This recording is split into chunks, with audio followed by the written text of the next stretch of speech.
In this video, I'm going to share to you on how we can create a checkbox in Google Docs. So let's get started. So open your Google Docs. So I have prepared this example for you. So we are going to put a check mark on each of the household chores.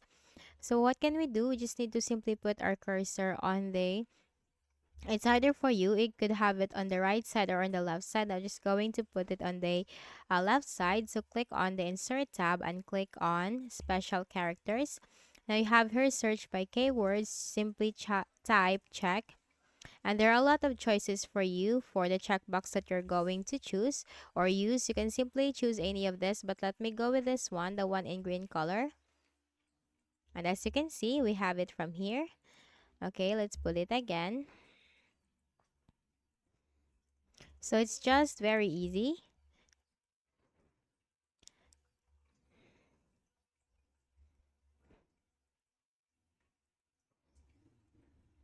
You just need to follow the same procedure that we have done from here.